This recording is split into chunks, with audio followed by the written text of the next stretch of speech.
Today I'm going to be showing how to hopefully resolve issues you might have with YouTube errors.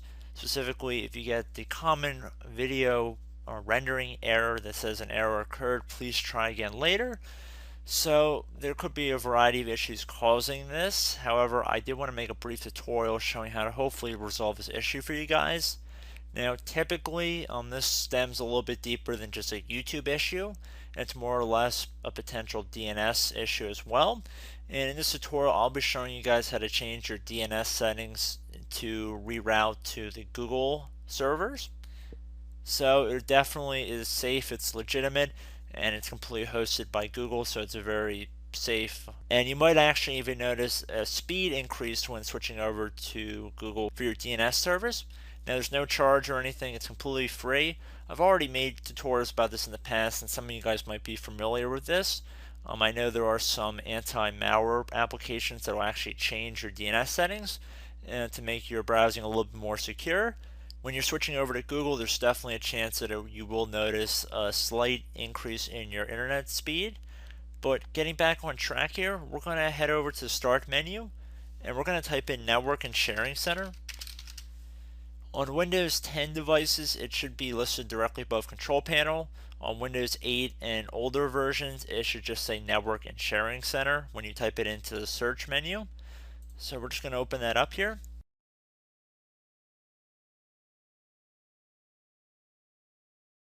So across from Network, whatever connection type is listed here, you're going to left click on it. In my case, it says Ethernet, but in many of your guys' cases, it might say Local Area Connection.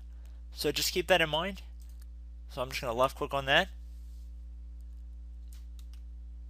And then I'm going to go down to the bottom here where it says Properties and left click on that button. We're going to left click on where it says Internet Protocol version 4 TCP/IPv4. Just so left click on that and then select the Properties button at the bottom of this window. In the bottom selection, select Use the following DNS server address by left clicking this little circle.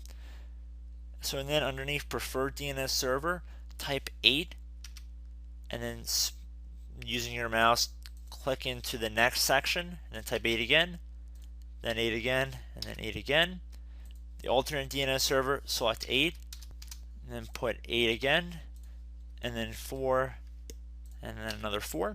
So the top one should say 8.8.8.8 and the bottom one should say 8.8.4.4. Make sure all of your numbers are spaced out evenly and that there's not two numbers consolidated against each other. It's very important that your screen looks like this. If for some reason you're having an issue and it does not look like what it shows right here, you're going to have some real big issues to deal with. Potentially, once you do it, because there's a chance that you will not have internet access. So make sure you type this in exactly how it's shown on this screen.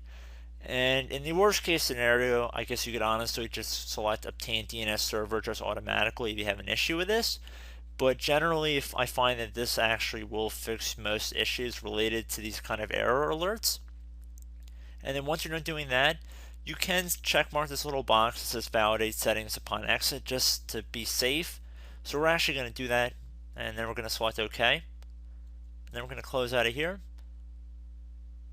So right now Windows Network Diagnostics is just going to do a quick little run. That just pretty much comes about by selecting that little checkbox. And it shouldn't come up with anything.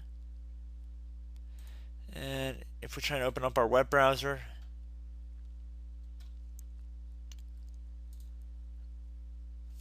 and let's say we navigate over to YouTube.